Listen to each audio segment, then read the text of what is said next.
sobre a Mariologia. Comecei a gravar.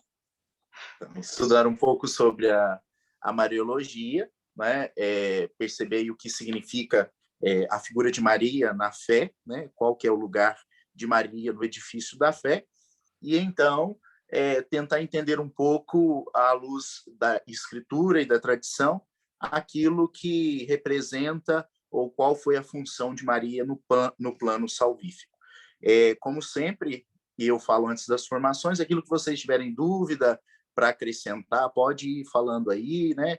Vai interrompendo e a gente vai, então, conversando. Primeira coisa que a gente tem que perceber, isso em todo o edifício da fé, toda a preparação teológica, né? Toda a discussão teológica, é que nós estudamos a fé, nós preparamos na fé, como diz São Pedro, né? Estejais prontos para dar razão da vossa fé, não é para discutir com outros, mas é para que você tenha uma fé firme e para que a dúvida ela não habite junto da fé.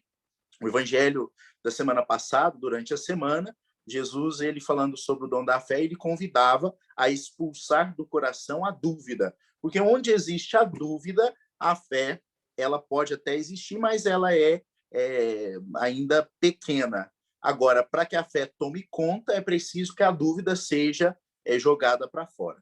Então, o estudo teológico, o estudo do edifício teológico, das cadeiras da teologia, vamos dizer assim, né, das disciplinas teológicas, ela acontece para que você tenha, para que nós possamos ter segurança naquilo que a gente acredita, naquilo que a gente professa, né?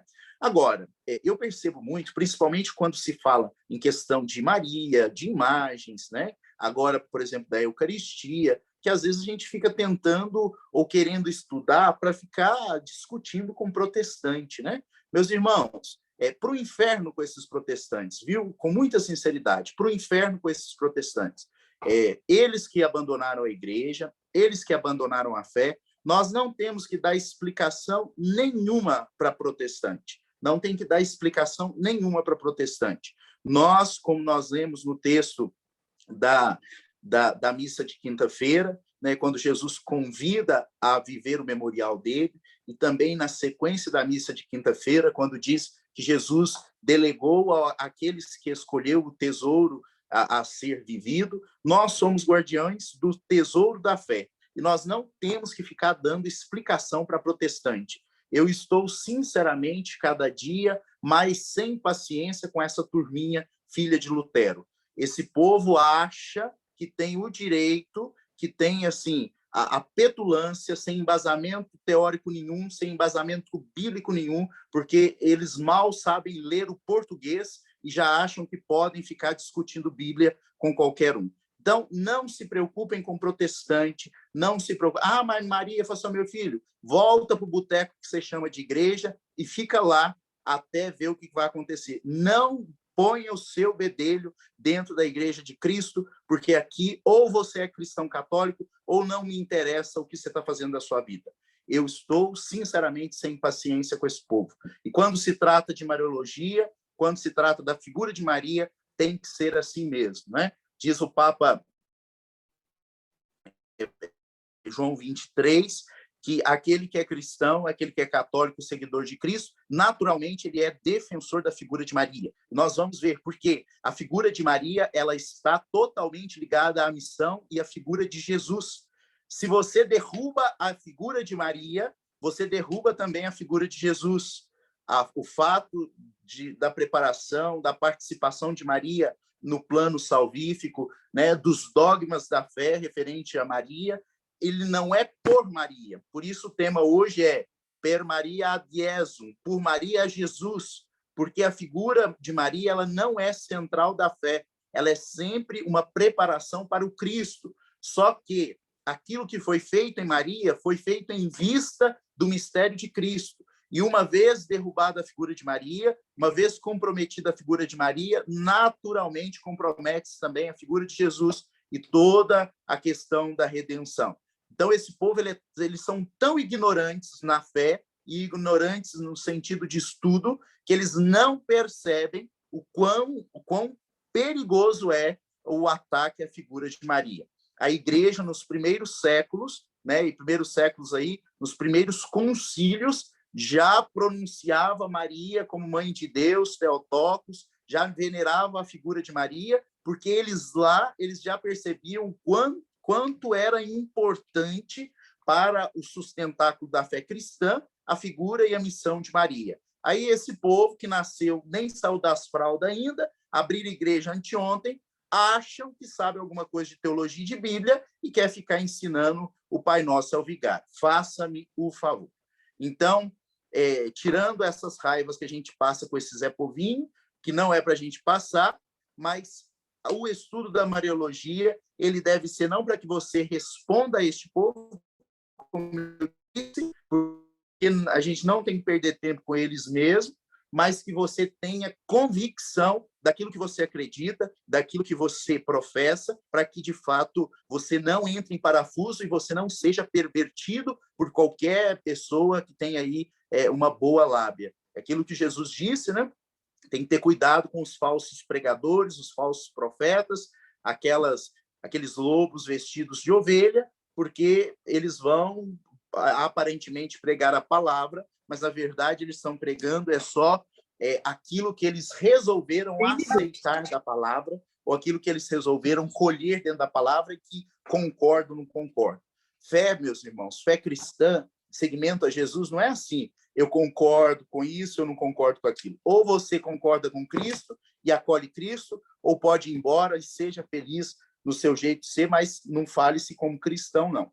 Inclusive, agora no Corpus Christi, né, eu tive contato com uma postagem, eu não sei quem foi a infeliz, mas uma menina postando, criticando o Corpus Christi, e aí eu lembrava da passagem do Evangelho de São João, capítulo 16, se não me falha a memória, o discurso do pão, quando Jesus, então, fala que ele é o pão da vida, que é necessário comer da carne, beber do sangue, e aí alguns dos que escutavam disseram a Jesus, a tua palavra é muito dura, nós não conseguimos. Aí Jesus, então, fala, olha, se não se alimentar, não tem como participar. Eles vão embora, diz o Evangelho de São João. E aí eles vão embora. E aí Jesus pega e pergunta a Pedro e aos discípulos, vocês também não querem ir embora, não? Aí Pedro responde, a quem iremos, Senhor? Só tu tens palavras de vida eterna. Eu penso que esse texto é um exemplo fantástico destes protestantes que realmente abandonaram a fé, dizem ser cristãos, mas abandonaram Jesus porque não comungam do corpo do Senhor, não comungam da teologia, não comungam da fé, eles escolhem aquilo que é bom em Jesus, ou que eles acham que é bom em Jesus, que serve dentro da vida deles. O que não serve, eles deixam de lado, né? Então, aí não é segmento, não. É a turminha que foi embora, né? Que não conseguiu porque é duro demais, porque eles não estão a fim de aceitar aquilo que Jesus mandou. Então, aqui a nossa questão é nos preparar, porque nós que aceitamos o que Jesus propõe, nós não ficamos torcendo ou retorcendo a teologia e a palavra a bel prazer para nos agradar. Não, nós estamos para o serviço da palavra, o serviço da santa doutrina, né, para pregar aquilo que Jesus fez e falou de forma fiel, sem ficar aí adequando as coisas à nossa vontade. Então, a figura de Maria, ela entra aí dentro destes critérios importantes da fé, que precisa, sim, ser entendido para que possamos viver de forma plena a nossa fé.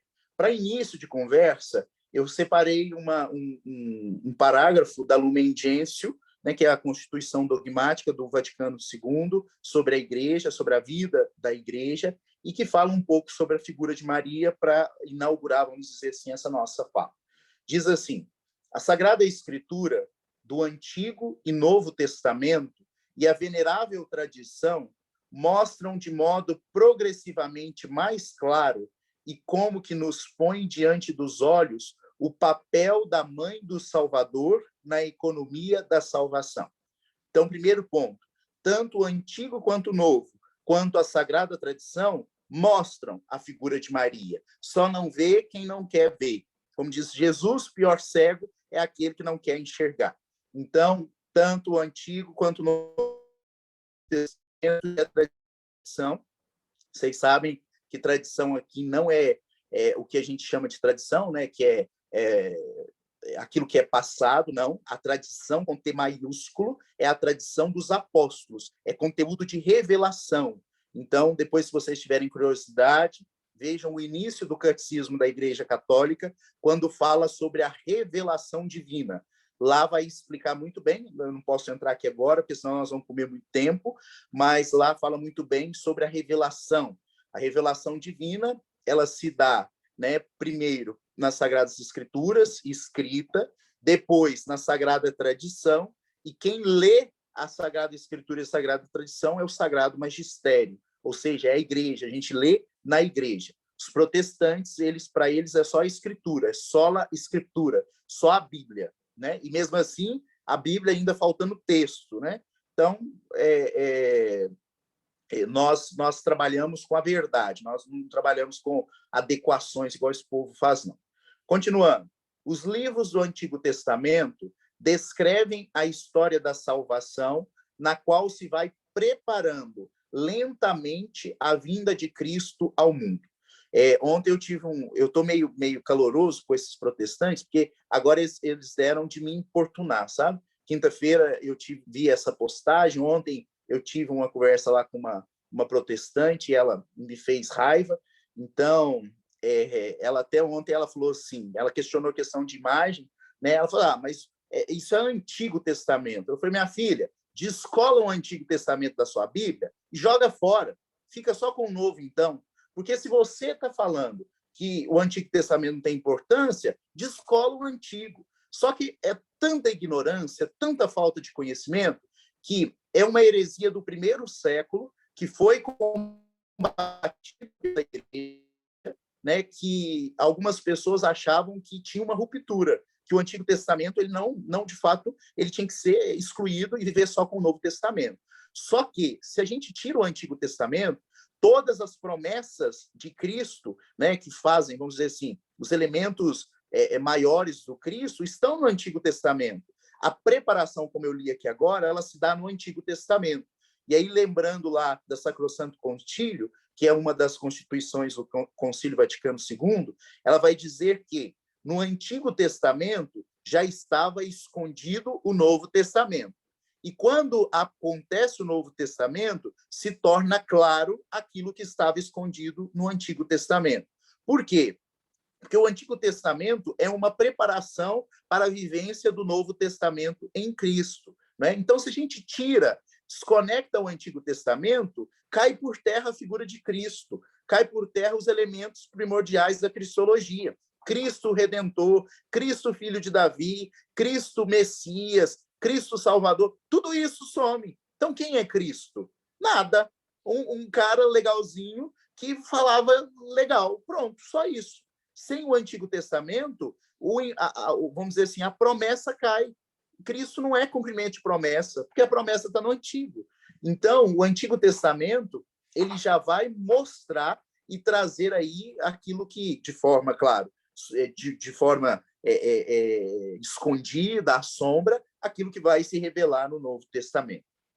Continuando. Esses antigos documentos, tais como são lidos na igreja e interpretados à luz da plena revelação ulterior, vão pondo cada vez mais em evidência a figura de uma mulher, a mãe do Redentor. A esta luz, Maria encontra-se já profeticamente a promessa da vitória sobre a serpente, lá no Gênesis, né? Você lembra? Colocarei inimizade sobre ti e a mulher, ela vai, a serpente vai atacar o calcanhar, ela vai te ferir a cabeça, não é?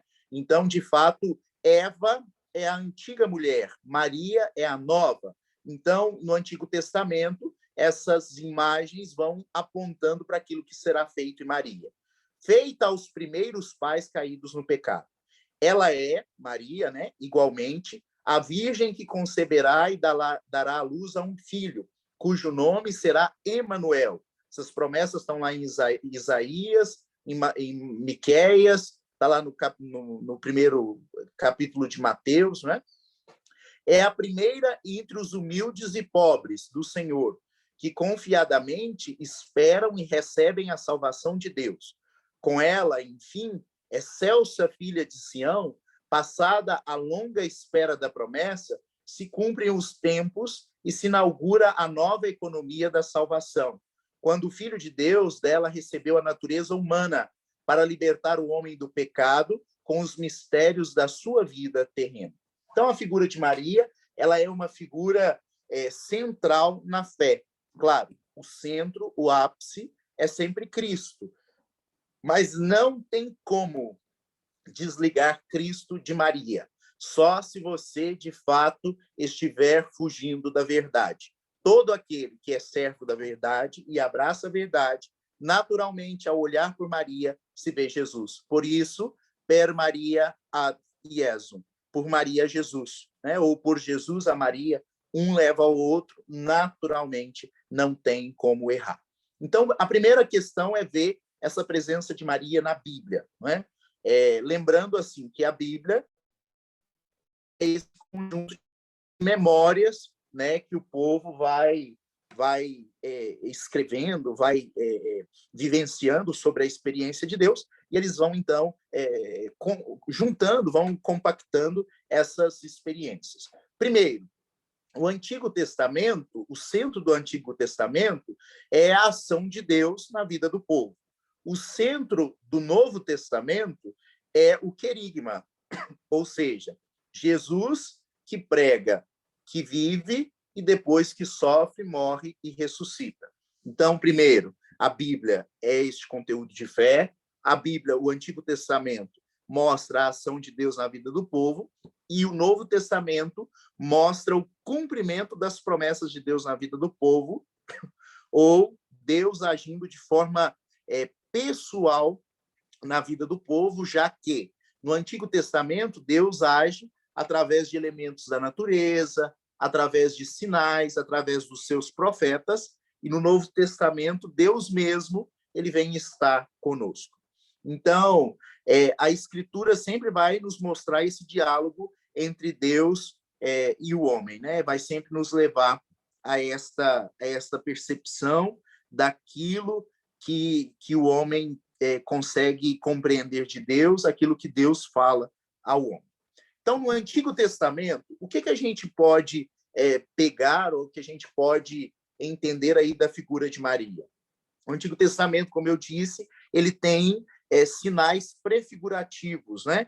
Ela está presente no Antigo Testamento, não claramente igual. Você não vai abrir o Antigo Testamento e vai estar escrito lá, Jesus, o Messias, será filho de Maria, que morava no endereço tal, número tal, bairro tal, ao CEP de Maria. Não é assim que as coisas funcionam. Mas lá existem vários elementos, figuras, que vão apontar para aquilo que Maria ela será na vida do mundo, na vida do Redentor, do Cristo, e na vida da igreja. A primeira é imagens. Quais imagens?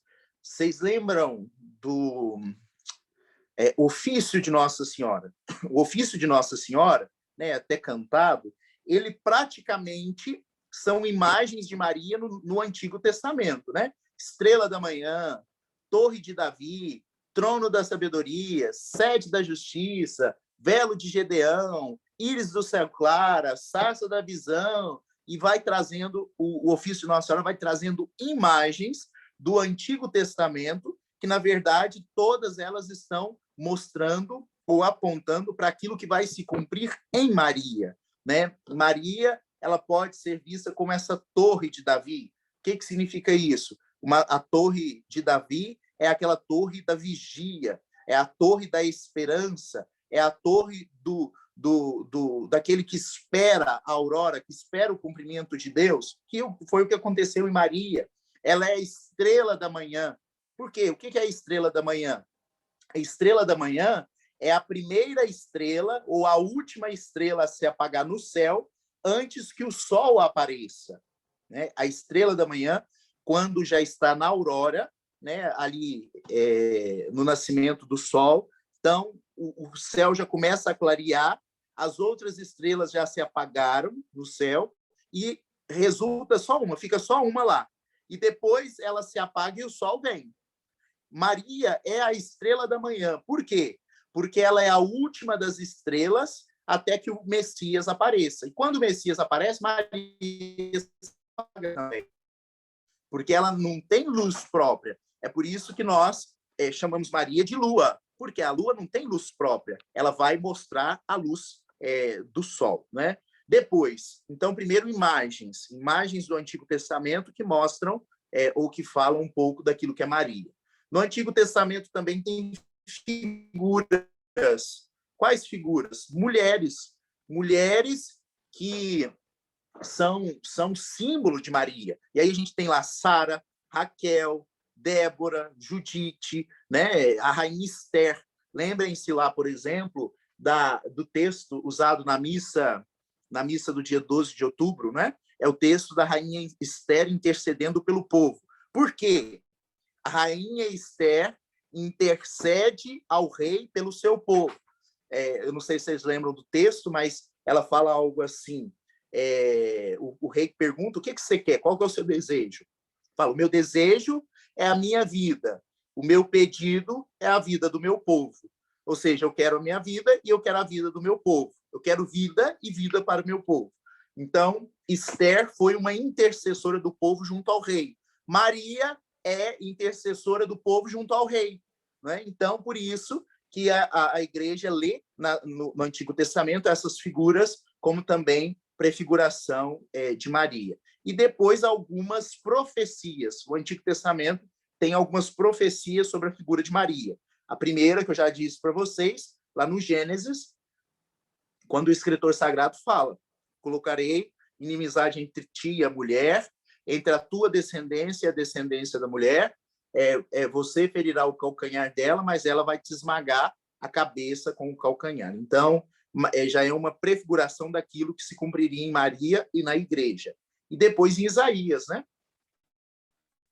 Quando diz, eis que uma virgem conceberá e dará à luz a um filho, e este filho será chamado Emanuel, Deus conosco. Então, veja, Antigo Testamento, a gente percebe a figura de Maria em 3 modos. Primeiro, as imagens de Maria, né? As imagens que podem ser relacionadas com ela, Torre de Davi, Estrela da Manhã. Depois, as personagens que podem ser relacionadas com Maria, Judite, Sara, Esther, por aí vai. E depois, as profecias que estão ou que apontam diretamente para Maria. Ok?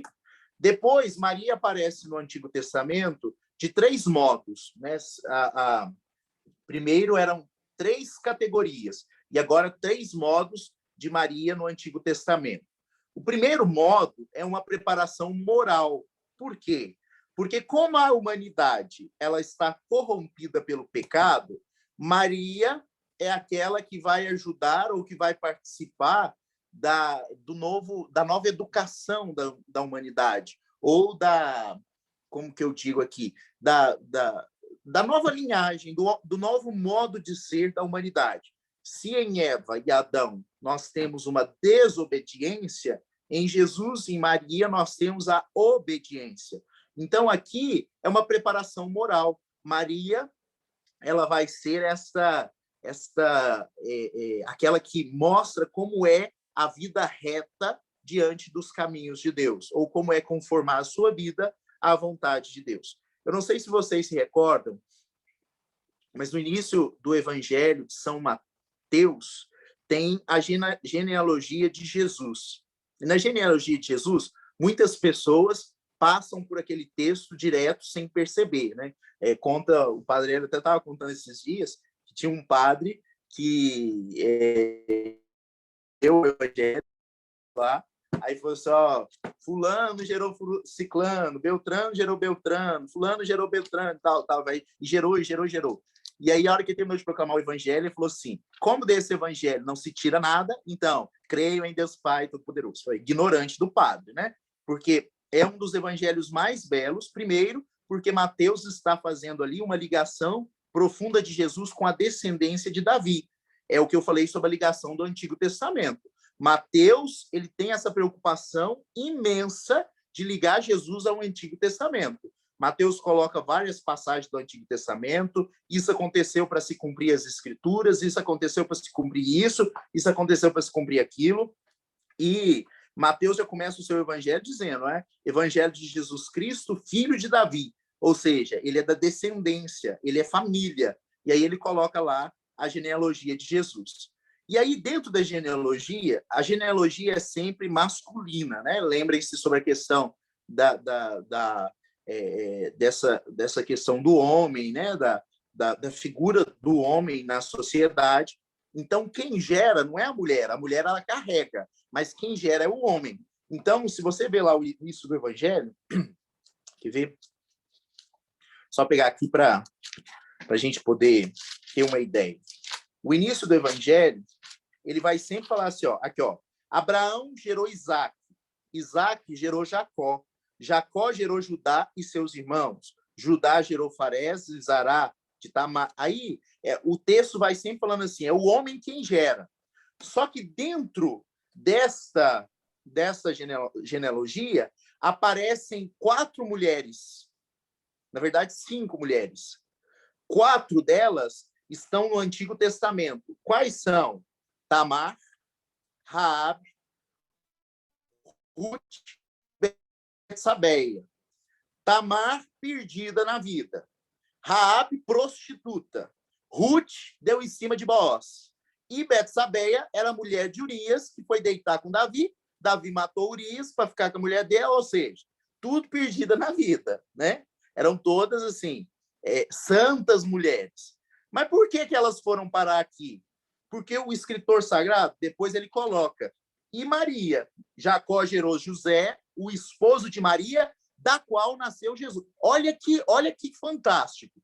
Todos geram a partir do homem. Quando ele coloca, Mateus coloca José, Jacó gerou José, que era esposo de Maria, da qual nasceu Jesus. Ele não fala que Jesus nasceu de José, como ele fala que os outros nasceram dos homens. Fala que Jesus nasceu de Maria. José era só esposo de Maria. Jesus não era filho de José. Olha que perfeito. Mas aí, essas 5 mulheres, né? Maria é a última, mas essas 4 mulheres, elas mostram assim, que Deus usa dessas mulheres, mesmo na imperfeição e mesmo na infidelidade delas. Mas se Deus usou dessas mulheres na imperfeição e na infidelidade, o que Deus vai fazer então em Maria, que era perfeita e fiel? Se nas imperfeitas e na infiel Deus conduziu o seu povo, que mais Deus fará na perfeita e na fiel que é Maria? Então, aqui está o contraponto dessa questão moral. A segunda é a questão tipológica. O que é isto? É de fato de falar assim, que essas mulheres, essas personagens, elas são contrárias a Maria. E a gente fala tipós. A Raabe era prostituta, né? Foi quem deu passagem para o povo entrar e tomar a cidade de Jericó. Raabe era uma prostituta, mas que foi usada por Deus para poder fazer o povo chegar naquilo que Deus tinha prometido. Raabe é uma coisa, Maria é outra totalmente diferente, né? Então elas são contrárias. Eva é a mãe da humanidade, mortal. Maria é a mãe da nova humanidade. Então a tipologia é essa que encontra no contrário. E depois a preparação profética, né? Como eu disse, que Maria ela está aí presente nessas profecias. Pessoal, até aqui tudo bem? Alguma dúvida? O Novo Testamento, ele, como eu disse, ele vai trazer a figura, a centralidade do Novo Testamento é Jesus Cristo, né? Aí às vezes a gente pergunta assim, mas Maria aparece tão pouco no Novo Testamento? É óbvio que Maria aparece tão pouco no Novo Testamento, que ela não é centro do Novo Testamento. Centro do Novo Testamento é a figura de Jesus.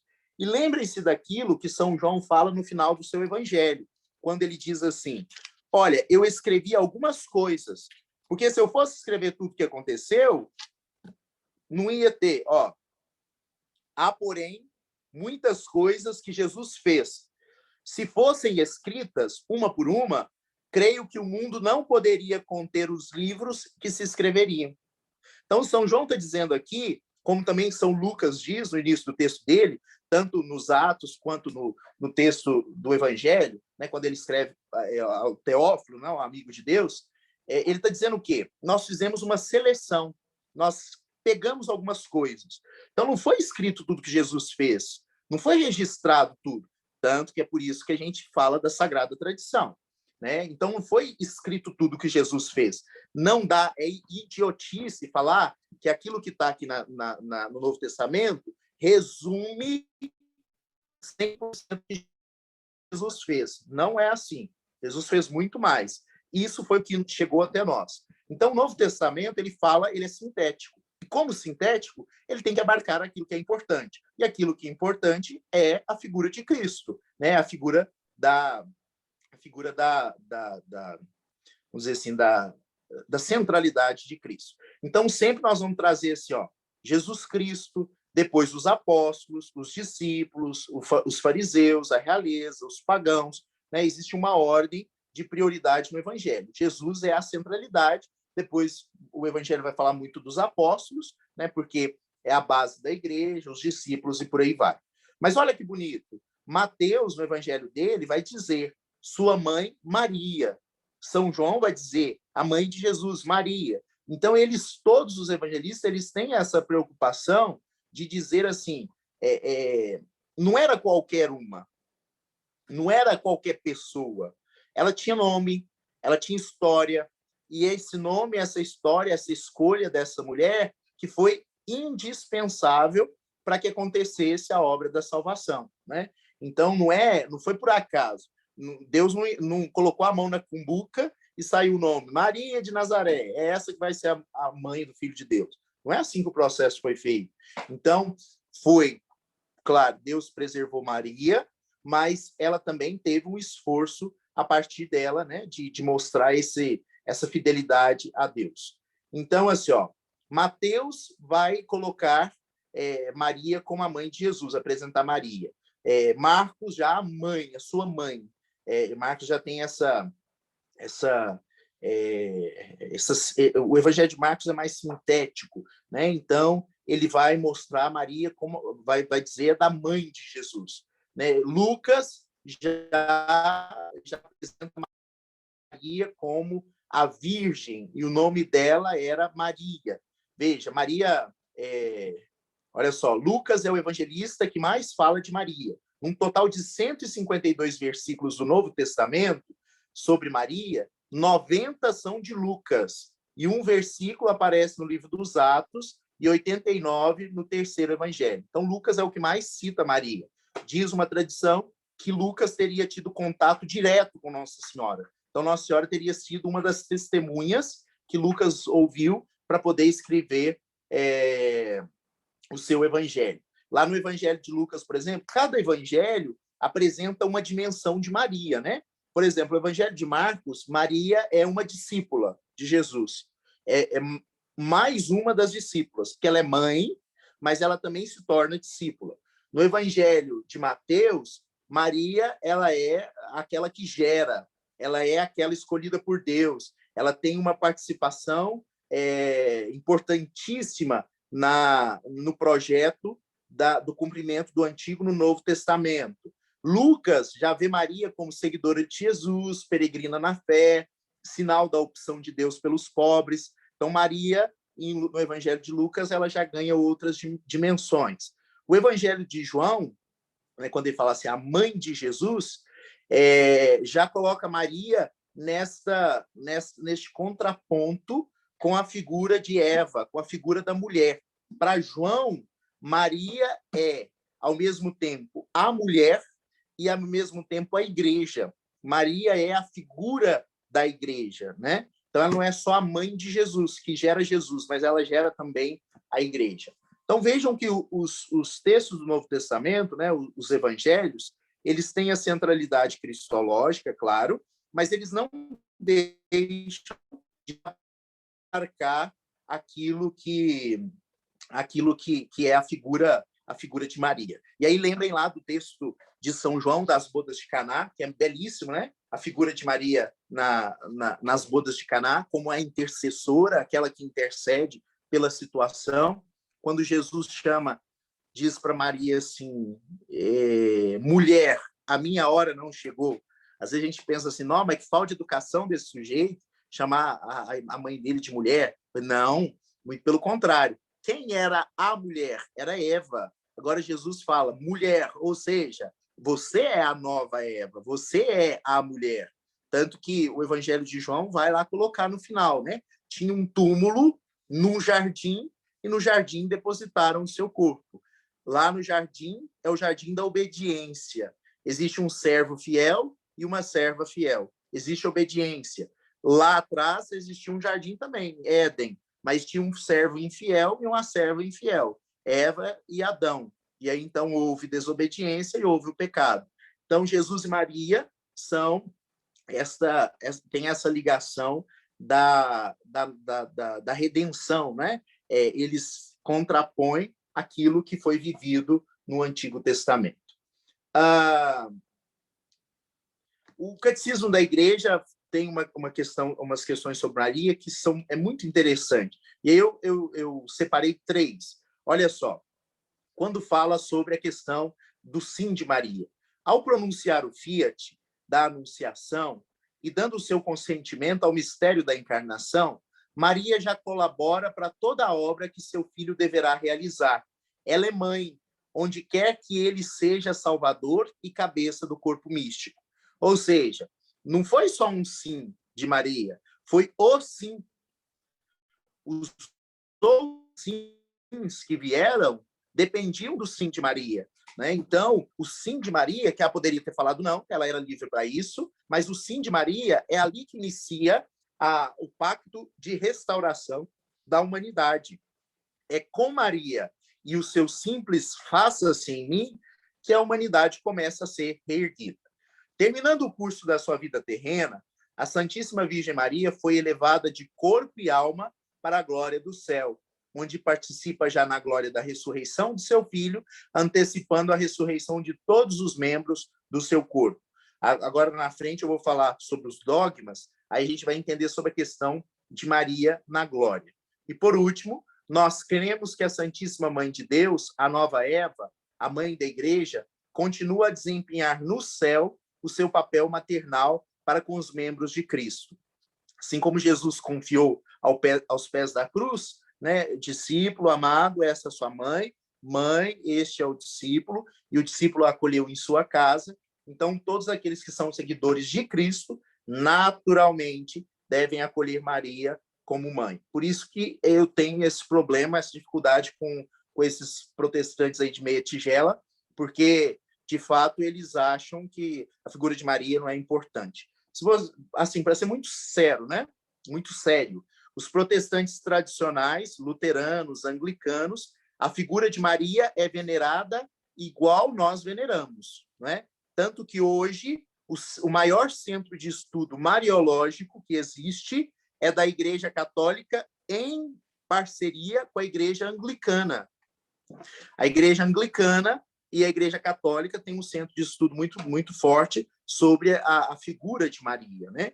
Para poder, de fato, dar respostas à altura sobre essas questões que já foram apresentadas, mas que precisam sempre serem, vamos dizer assim, reforçadas. Então, assim, os protestantes tradicionais, eles vivem ou eles partem da fé a partir desse elemento muito bonito da figura de Maria. Já essa turminha aí que se acha a dona da verdade, né? Eles, infelizmente, se perdem na teologia e na Bíblia, achando que estão com a bola toda. Meus irmãos, vamos agora para a gente ter uma ideia aqui sobre a questão dos dogmas, que são muito importantes. A Igreja tem alguns dogmas de fé sobre a figura de Maria. O que são dogmas? Dogmas são formulações de fé que a Igreja, então, ela pensou ou ela sentiu sobre aquilo e que depois ela vê sentido bíblico para estes dogmas que vão aparecendo. Por exemplo, o dogma de Maria Theotokos, Maria, Mãe de Deus.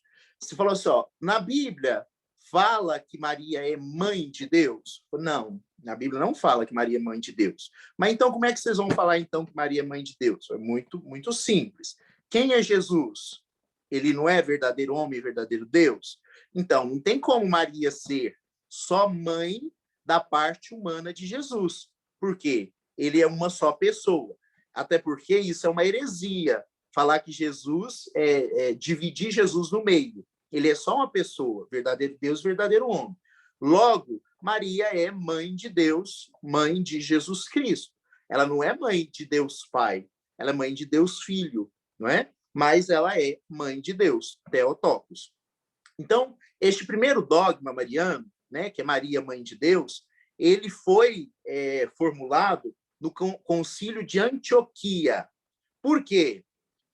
Na verdade, o Concílio de Antioquia e o Concílio de Niceia. Estes concílios, lá no ano 300 e pouco, eles estavam respondendo a questionamentos e a formulações erradas da fé. Veja, Jesus veio, Jesus pregou, a igreja começou a pregar. Aí a igreja começou a escrever, a formular sua fé, a entender o que tinha acontecido. E aí, nesse esforço de tentar compreender o que tinha acontecido, foi aparecendo todo tipo de besteira que você imaginar. Algumas delas, por exemplo, como o arianismo e o adocionismo. O adocionismo falava o quê? Falava que Jesus ele foi adotado por Deus.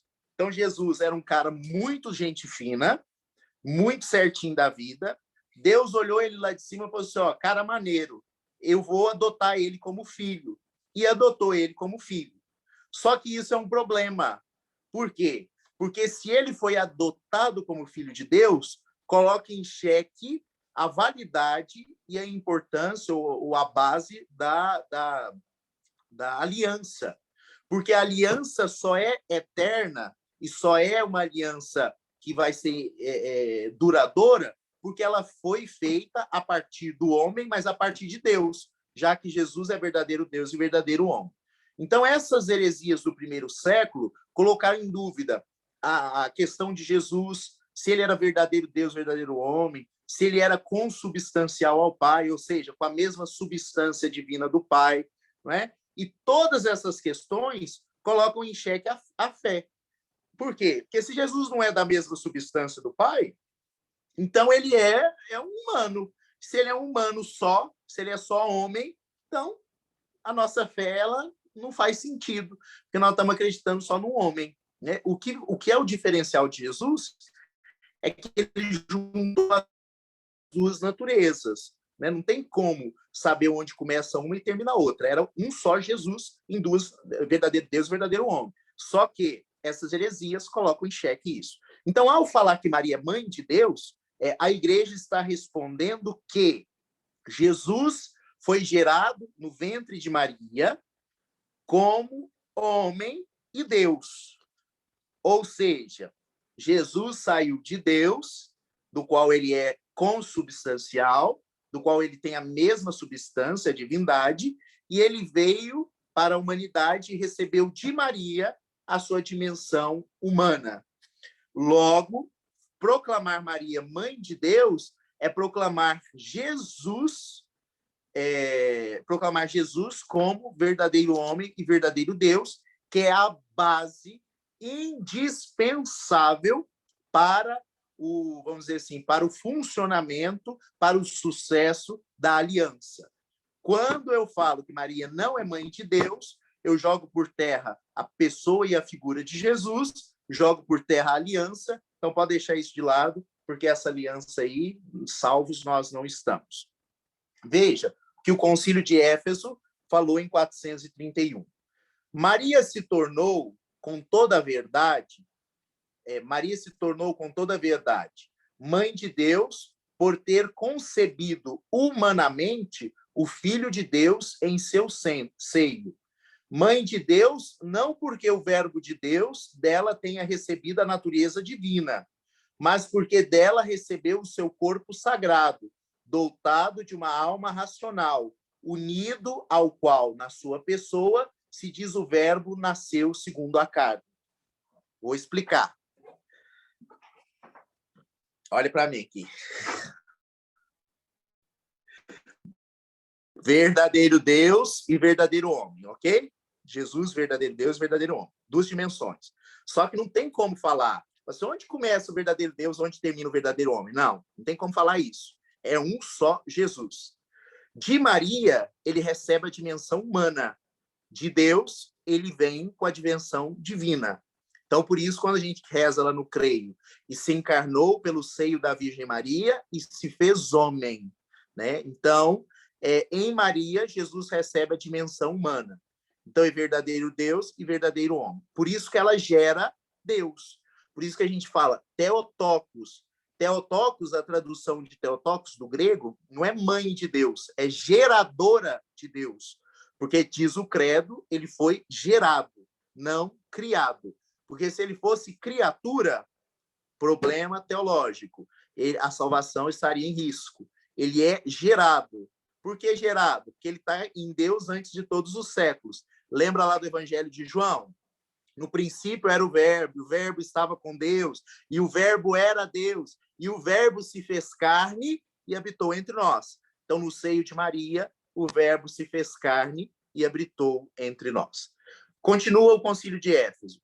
Com efeito, aquele que ela concebeu como homem, por obra do Espírito Santo, e que se tornou verdadeiramente seu filho, segundo a carne, não é outro senão o Filho eterno do Pai, a segunda pessoa da Santíssima Trindade. A Igreja confessa que Maria é verdadeiramente geradora de Deus, Theotokos. Tá vendo? Então, se eu falo que Maria não é mãe de Deus, eu falo que Jesus não é verdadeiro Deus, verdadeiro homem. E se eu falo que Jesus não é verdadeiro Deus, verdadeiro homem, eu jogo por terra toda a base da aliança, toda a base do resgate, da redenção. E, meu filho, pode entregar, aliás, nem entregar para Deus adianta, não. Pode deixar de lado, porque não tem o que fazer, não. Então, esse é o primeiro dogma de Maria, mãe de Deus. O segundo dogma de Maria é o dogma de Maria sempre virgem. Olha o que fala lá o Concílio de Latrão. O aprofundamento da fé na maternidade virginal de Maria levou a Igreja a confessar a virgindade real e perpétua de Maria, mesmo no parto de seu Deus feito homem. Com efeito, o nascimento de Cristo não diminuiu, antes consagrou a integridade virginal da sua mãe. Seja condenado quem não... Ó, gente, que beleza. Tem que pôr isso no Instagram, viu, Laís? Posta lá, para esses crentes ver para onde que eles vão. Seja isso 649 depois de Cristo, né? O Concílio de Latrão. Seja condenado quem não professar, de acordo com os santos padres, que Maria, mãe de Deus, em sentido próprio e verdadeiro, permaneceu sempre santa, virgem e imaculada, quando em sentido próprio e verdadeiro concebeu do Espírito Santo sem o concurso do sêmen do homem e deu à luz àquele que é gerado por Deus Pai antes de todos os séculos, o Verbo de Deus, permanecendo inviolada a sua virgindade também depois do parto. Ah, padre, mas aí é complicado, porque o senhor está falando, então, que Jesus nasceu sem a participação do homem? É isso mesmo, viu, meu querido? Aí está lá na Bíblia, quando o anjo chega para Maria e diz: Maria, você vai conceber Jesus. Eu falo, mas como que vai fazer isso se eu não conheço o homem? O verbo conhecer nas Sagradas Escrituras, né, nesse contexto, em outros, é um verbo de conhecimento, de relação íntima, né? Aí, falando assim, como que eu vou conceber se eu não tenho relação íntima com homem nenhum? Aí o anjo fala, olha, o que vai ser feito em você é obra do Espírito Santo de Deus. O Espírito vai parar sobre você e você vai conceber. Mas então, por ter concebido a partir do Espírito Santo, Maria permanece virgem. Ah, Pedro, mas a hora que ela vai dar a luz a Jesus, o que tinha que romper ali, rompeu. Eu falei assim, meu filho, a questão aqui não é rompimento de alguma coisa. A virgindade está na entrega do coração, do corpo e do ser para Deus. Maria se preservou como virgem antes, durante e depois da gestação. tanto que ela não teve outros filhos. Ah, mas como é que você sabe disso? Porque Jesus entregou Maria para João. João não era parente de Jesus. Se Maria tivesse mais filhos, por que Jesus ia preocupar em dar Maria para João levar para casa? Ela tinha outros filhos. A preocupação de Jesus ali é porque José já tinha morrido, então Maria precisava ser cuidada por alguém, né? Claro, tem uma interpretação teológica, né, da figura da igreja, que, como eu disse, Maria simboliza também, mas tem essa explicação factual. Então, veja, o primeiro dogma, Maria, mãe de Deus. O segundo dogma, Maria sempre virgem. Por que é importante essa questão da virgindade? Por causa das promessas. Lembra lá Jeremias, Isaías, eis que uma virgem conceberá e darás à luz a um filho, será chamado Emanuel, Deus conosco. Então, é a promessa de Deus se cumprindo. O terceiro dogma é o dogma da Imaculada Conceição, que foi proclamado pelo Papa Pio IX em 1854. O que esse dogma nos ensina?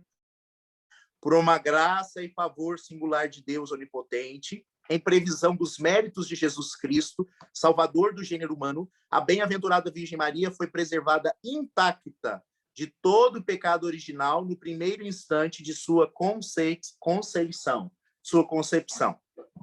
Presta atenção no tio aqui. Vocês lembram, vocês já viram plantação de goiaba? Plantação de goiaba, a goiaba dá uma flor. Quando ela dá o pequeno fruto, eles envolvem o fruto ou num saquinho ou num plástico. Para quê? Para que aquele fruto não seja contaminado por alguma mosca, algum pássaro, e ele cresça, então, intacto, e ele fique um bom fruto, ok? Maria, quando nasceu, foi concebida no útero da mãe dela, Ana Santana, Deus envolveu Maria com a graça. Para quê? Para que ela não tivesse o pecado original. Por quê? Porque ela ia ser mais bonita que todo mundo? Não. Porque Deus já estava preocupado com Jesus. Por quê? Porque se Jesus tivesse pecado, a aliança com Deus ia por terra também.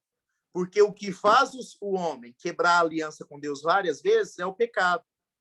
O fato de preservar Maria do pecado original é para que Jesus não nasça com o pecado original.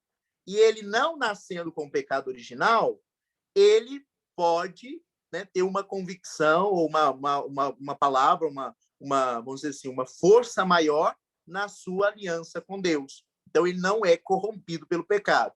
E como nós rezamos lá na oração eucarística 4, ele foi igual a nós a tudo, menos no pecado. Então, lembrem-se de lá, quando o anjo vai visitar Maria, que ele fala assim, Ave cheia de graça, o Senhor é contigo. O cheia de graça, no grego a gente fala, harikitomene, ave, harikitomene. O que é esse harikitomene? É o cheia de graça, é o agraciada. O anjo está falando assim, oi Maria, tudo bem? Você foi, desde a sua geração, protegida por Deus. Por isso, o seu ser não tem pecado, só graça de Deus. Este verbo, harikitomene, ele está, a gente fala assim, ó, perfeito, particípio, um particípio perfeito no modo passivo. O que significa isso? Primeiro, é como se eu falasse assim, Joel, estão jogando pedra no seu carro lá fora. Estão jogando pedra no seu carro lá fora. Quando que a ação começou? No passado, não foi? Estão jogando. Não foi isso? Agora que eu estou falando com o Joel, a ação provavelmente continua, porque eu estou falando, estão jogando pedra. E quando que essa ação vai terminar? Não sei, porque estão jogando. Começou, continua e vai. Então, esse é o particípio perfeito do modo passivo, né? Ou seja, começou no passado, continua no presente e vai para o futuro. Por que, Pedro, você está explicando isso? Porque esse Harikitomene, esse cheia de graça que a gente fala, ele está neste tempo verbal. Diz o quê? Lá no passado, ela foi agraciada por Deus. Quando o anjo encontra com ela, ela está cheia da graça de Deus e ela vai continuar cheia da graça de Deus. Por isso é que depois a gente vai falar sobre a assunção de Maria. Porque se o salário do pecado é a morte, e se ela não pecou, por que Maria ia passar pela morte? Por que Maria ia morrer? Entende? Então, Maria, ela é Imaculada Conceição, que a gente celebra no dia 8 de dezembro. Ela foi gerada sem a mancha do pecado. Ela foi concebida sem o pecado original. Para ela ser mais bonita que todo mundo? Não. Ela foi para que o filho dela não tivesse o pecado. Entendeu? Então, para que Jesus não pecasse, Maria foi preservada do pecado. E, por fim, a Assunção de Maria. Por quê? Porque olha o que o texto fala. Finalmente, a Virgem Imaculada, preservada e imune de toda a mancha da culpa original, terminado o curso da vida terrena, foi levada ao céu em corpo e alma e exaltada pelo Senhor como rainha, para assim se conformar mais plenamente com o seu Filho, Senhor dos senhores e vencedor do pecado e da morte. Maria, ela é elevada de corpo e alma e já participa da ressurreição, porque ela não pecou, ela não teve pecado, assim como Jesus também não pecou. Duas pessoas apenas estão ressuscitadas. Ressurreição é sinônimo de corpo glorioso. Está em Deus, nós temos certeza que muitas pessoas estão, muitos santos, muitas pessoas falecidas. Mas ressurreição, com corpo glorioso, igual Jesus aparece para os discípulos depois, só duas pessoas, ele e a bem-aventurada Virgem Maria. Por quê? Porque ela não teve pecado. Se ela não teve pecado, para que ela ia passar pela morte? Se a morte é a paga do pecado, o salário do pecado, e ela não pecou, por isso a gente fala da dormição de Maria. A gente não fala da morte de Maria, a gente fala da dormição de Maria, aquela que foi elevada aos céus, porque ela aceitou de Deus a missão e abraçou a vontade de Deus. Então, esses são os dogmas de Nossa Senhora, né? Mãe de Deus, Theotokos, sempre Virgem Maria, concebida sem pecado original e assunta aos céus. Como eu disse, esses dogmas não são pela figura de Maria, são para preservar a pessoa de Jesus, são para proteger a figura e a missão de Jesus. Então, vejam que dentro deste pouco tempo que a gente estudou, né, que a gente está aqui partilhando, a gente já viu vários elementos sobre a figura de Maria na Bíblia, né, na tradição, na igreja, e que Maria ela não é assim, uma das mulheres. Não, ela é aquela que mais próximo chegou do céu, ou que entre os homens ela é a maior. Por quê? Porque ela foi preservada do pecado e porque ela, por sua vontade e com a graça de Deus, se manteve fiel à palavra de Deus, se manteve fiel à vontade de Deus. Por isso, nós realizamos, pela figura de Maria, o culto da hiperdulia. Que significa isso? O culto não é adoração, nós não adoramos Maria. Maria não é deusa. Nós veneramos a figura de Maria. Nós temos por Maria um amor muito grande, uma devoção muito grande, né? Um carinho muito grande. Assim como Maria tem um carinho e um cuidado muito grande pelos seus filhos. Então, nós, como ela intercedeu em Caná da Galileia, nós contamos com a intercessão de Maria junto a Deus. Nós pedimos à mãe para que ela peça ao filho por nós. Então, a figura de Maria, ela precisa ser preservada na nossa fé católica para que a figura de Jesus se mantenha sem qualquer, vamos dizer assim, qualquer mancha, qualquer modo de ser ou sofrer algum abalo na figura de Jesus. Atacar a Maria é atacar de frente a pessoa de Jesus. Não só por questão de carinho e cuidado, não, mas por questão teológica. Ao destruir a figura de Maria, a pessoa também destrói a figura de Jesus, a missão de Jesus, joga por terra elementos básicos, essenciais, indispensáveis para a realização da promessa, para a realização daquilo que Jesus veio fazer.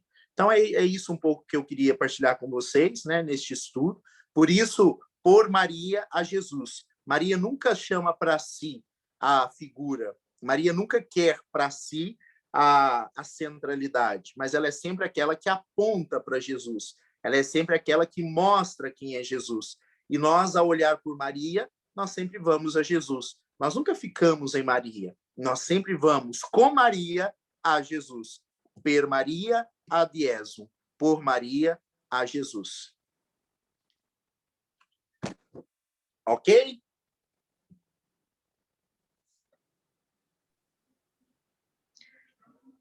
Agora, pessoal, alguém quer falar? Perguntar?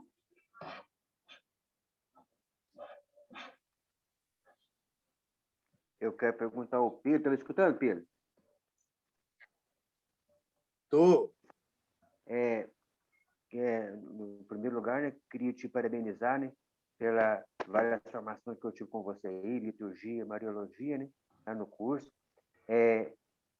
A grande diferença, né, do Antigo Testamento e do Novo Testamento, qual que é a maior diferença do Antigo com o Novo Testamento? Bom, o Antigo Testamento, ele está ainda numa perspectiva de sombra. Qual sombra? Deus ele se revela, ele se mostra a partir dos seus missionários, dos seus mensageiros, mas o povo não tem aquele acesso direto àquilo que Deus quer. O Novo Testamento é o próprio Deus que vem. Então, aqui, com Jesus, nós não precisamos de um intérprete. Moisés, por exemplo. Moisés ele é o intérprete de Deus para o povo. Deus fala com ele, vai lá e fala para o povo, eu sou o Deus de seus pais, tal. Não, no Novo Testamento é o próprio Deus que fala, é o próprio Jesus que é Deus conosco, Emmanuel, Deus conosco.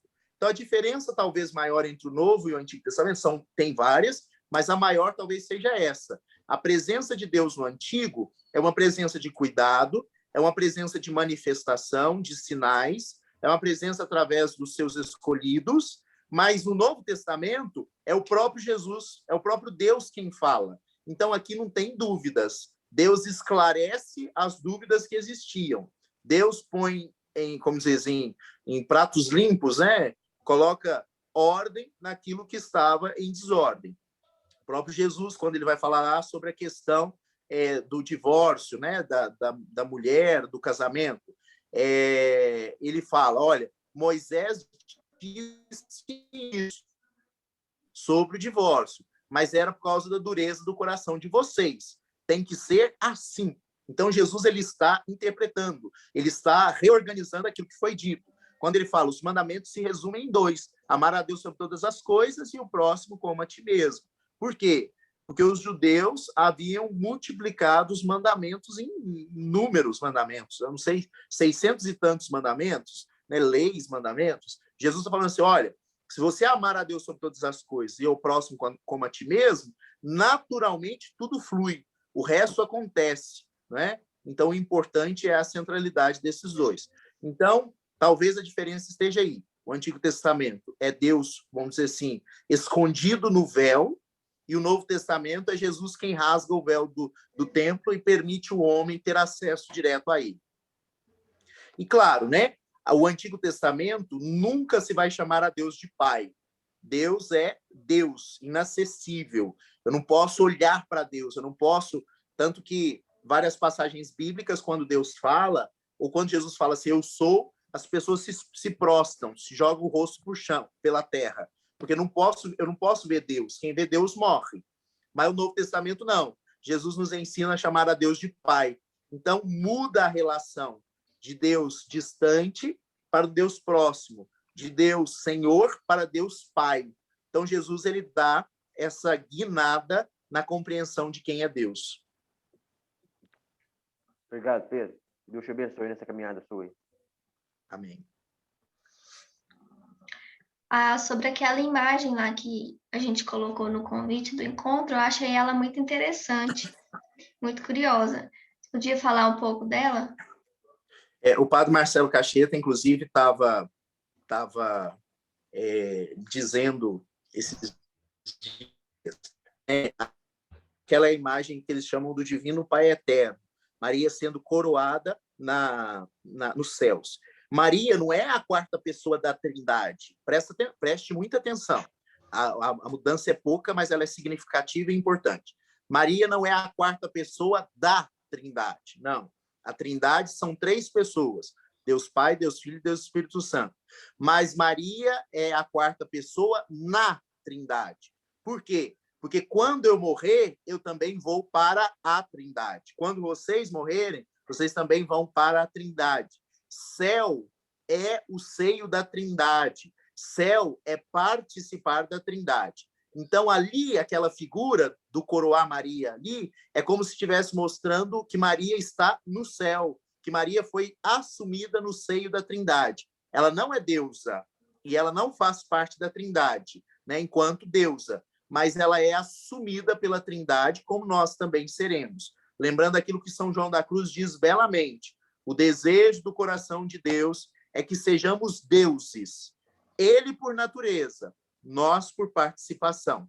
Então, ao morrer e ao ir para o céu, o seio da Trindade, nós vamos ser um só com Deus, ou seja, nós vamos participar da Trindade, né? Comungar da Trindade. Então, aquela figura, ela mostra muito isso, né? Maria que é assunta aos céus, Maria que é coroada como rainha, né? Porque é a mãe do rei é a rainha, então ela é coroada como rainha, é aquela que é templo do Espírito Santo, é a filha predileta de Deus Pai, a mãe de Deus Filho, e por isso foi assunta de corpo e alma aos céus. Então, essa figura, a teologia dela está nesse sentido. Maria que participa, como também nós vamos, com a graça de Deus, um dia participar. E sobre a ação de Maria na igreja de hoje, como que é assim? É tipo uma intercessão como de todos os outros santos, ou é um pouco diferente? Sim, Maria, na igreja, ela tem uma figura de destaque. Por quê? Porque, primeiro, ela é a figura da própria igreja. Segundo, ela é a mãe.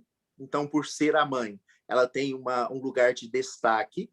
Terceiro, porque ela também, com toda a sua vida e as suas escolhas e a sua ação, ela nos mostra, ela é o exemplo de discípula, né? Se você quer pegar um discípulo para poder ter como exemplo, é Maria, o exemplo de discípulo é Maria, né?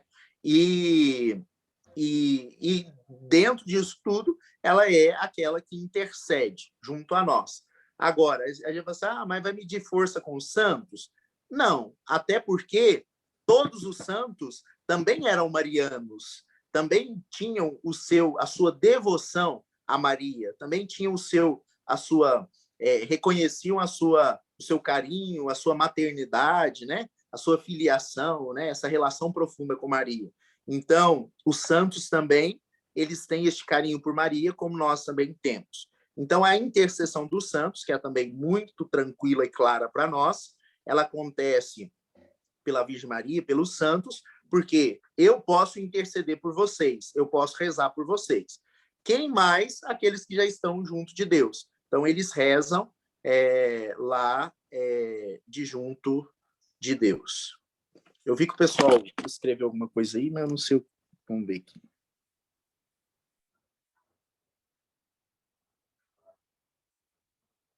Conseguiu ler? Desligou seu microfone.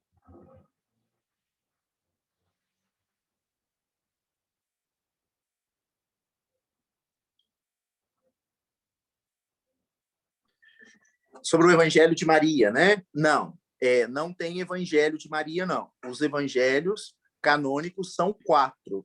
Estão me ouvindo aí? Os evangelhos canônicos são 4, né? Mateus, Marcos, Lucas e João. Este evangelho de Maria, como também o evangelho de Maria Madalena, o evangelho de Judas, o evangelho de Pedro, são o que a gente chama de evangelhos apócrifos. Podem ser lidos como livros históricos, mas não como livros de revelação. E aí é uma outra questão que a gente pode estudar um dia, sobre a questão dos apócrifos, sobre a questão da formação do cânon bíblico, da questão da revelação, né? Para a gente entender assim, por que eu posso ler como livro histórico, mas eu não posso tomar como revelação divina, como palavra de Deus. Então, este evangelho de Maria, eu não sei a procedência dele, mas tem evangelho de Judas, de São Pedro, de Maria Madalena. Então, eles podem ser vistos como livros históricos, mas não como livros revelados. Ok? Inclusive, a gente já teve encontro sobre isso, sobre os textos apócrifos. Quem quiser, está no YouTube. Foi o Padre Elton que falou sobre esse tema. E nesse Evangelho de Maria, eu acho que tem a descrição da Assunção, né, dela também. Eu não sei, eu ganhei, sabe? Eu comecei a ler. Eu acho que é, quer ver? Esse daqui, ó.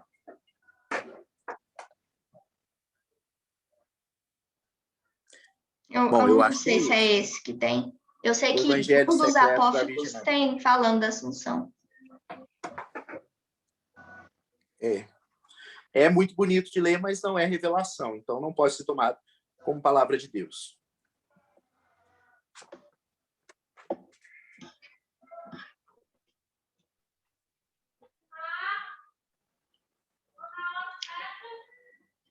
Foi muito, muito legal essas revelações, esses estudos. Eu acho muito importante sempre a gente ler os concílios, documentos da igreja, né?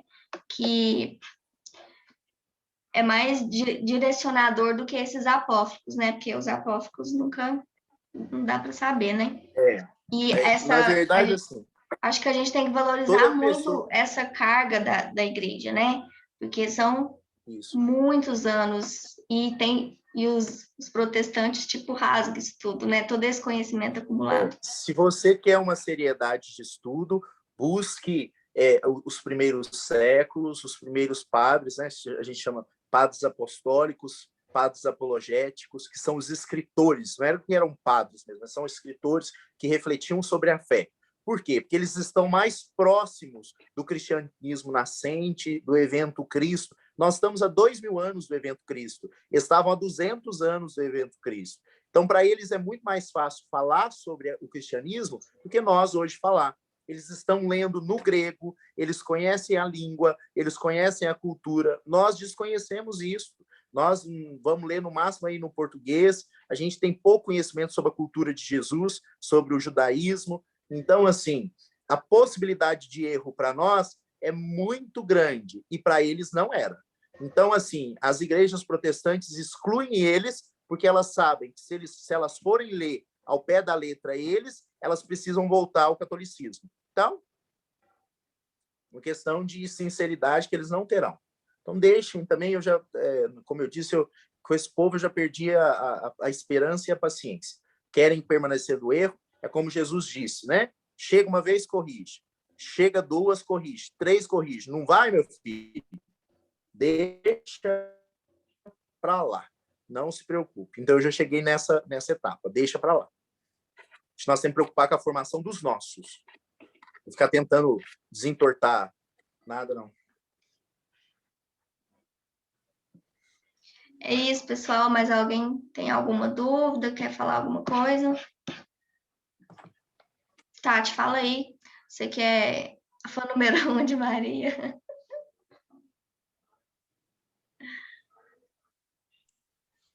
É isso mesmo. Eu acho que a gente sempre tem a aprender, né? Buscar os conhecimentos. Cada vez que a gente escuta uma pessoa falando de Maria, a gente vê de formas diferentes, né? Porque vem de cada um com seu jeito de estudar, e foi muito grandioso. Agradeço aí o Pedro pelo tempo, pela dedicação e por trazer aí nessa tarde para nós, né, o nosso grupo aí, tanto aprendizado e tanta beleza de Maria, que eu sou apaixonada mesmo, Laís. Muito obrigada.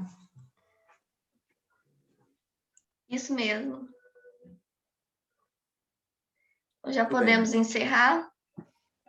Então, vamos pedir a Maria que possa interceder por nós, que ela possa nos dar a abertura à graça e ao Espírito Santo, como ela teve, para que possamos sempre buscar o conhecimento da verdade e viver segundo a verdade. Que sejam afastados da nossa vida, da nossa fé, todo erro, toda a sombra de dúvida, que possamos, sim, na fidelidade, na constância, proclamar aquilo que o próprio Cristo nos revelou, aquilo que o próprio Cristo fez. Em nome do Pai, do Filho e do Espírito Santo, o Senhor esteja convosco.